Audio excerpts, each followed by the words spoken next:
HSC 2026 English first paper আমাদের রিটেনের যে গুরুত্বপূর্ণ টপিকসগুলো পড়তে হবে, যেমন প্যারাগ্রাফ। এখানে কিন্তু বেশ কিছু প্যারাগ্রাফ তোমাদের দাগে দেওয়া আছে, যেগুলো সব থেকে ইম্পর্টেন্ট প্যারাগ্রাফ প্যারাগ্রাফগুলো অবশ্যই তোমরা পড়বে। এরপরে যে পড়তে হবে আমাদের কমপ্লিটিং স্টোরি, অর্থাৎ এখানে যে গুরুত্বপূর্ণ কমপ্লিটিং স্টোরিগুলো আছে সেগুলো অবশ্যই তোমরা পড়বে। অর্থাৎ এগুলো না পড়ে কখনোই তোমরা পরীক্ষা রুমে যাবে না, কারণ এগুলো খুবই গুরুত্বপূর্ণ এবং এগুলো একাধিকবার বোর্ডে আসছে এবং অনেক স্কুল কলেজে এই কলেজের পরীক্ষাগুলোতেও এগুলো আসছে।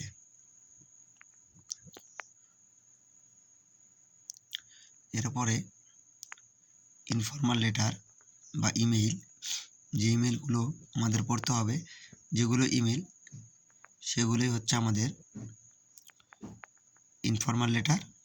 একই যদি এগুলো আসে তাহলে আমরা লিখতে পারবো, বা এগুলো বেঁধে রেখে যদি কোনোগুলো ইমেল আসে কিন্তু প্রশ্ন টপিকস একই, তাহলে আমরা শুধু ইনফর্মাল লেটারের জায়গায় ইমেল লিখে দিব।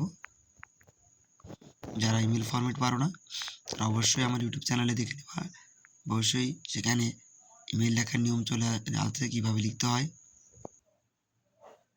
তার বেশ কিছু ইমেল এখানে বা লেটার তোমাদের এখানে দেওয়া আছে, অবশ্যই পড়বে।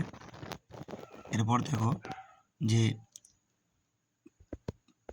কবিতা থেকে যে থিমগুলো আসে, থিম লেখা, রাইট ডাউন দ্য থিমস, অর্থাৎ যে কবিতাগুলো অবশ্যই আমরা পড়বো সেগুলো এখানে দেওয়া আছে। যেমন hold fast to dream, Sundays too my father got up early, time you old gypsy man, because I have seen Bangla face I will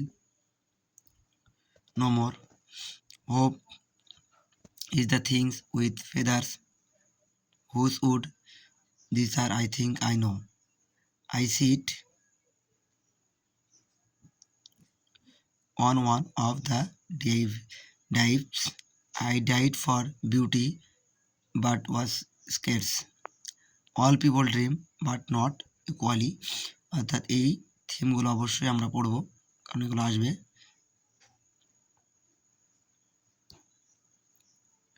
এরপর রিয়ারেঞ্জ, দেখো রিয়ারেঞ্জ আমরা কোনগুলো পড়ব।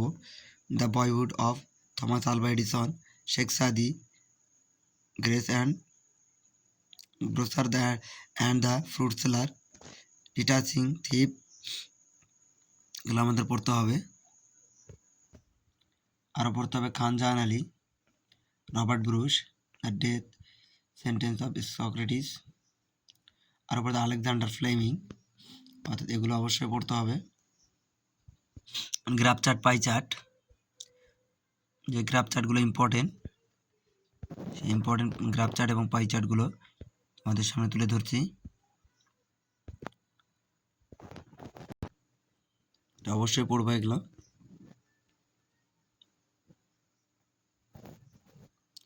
অর্থাৎ এই গ্রাফ চার্টগুলো যদি আমরা কিছুটা পড়ি, গ্রাফ চার্টটা হচ্ছে কি, যে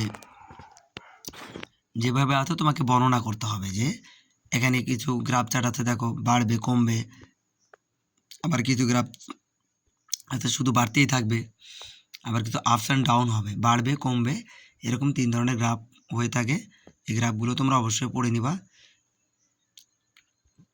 এখানে তোমরা যদি ব্যাখ্যাটা সুন্দর করে লিখতে পারো অবশ্যই তোমরা এখানে ফুল মার্ক পাবে।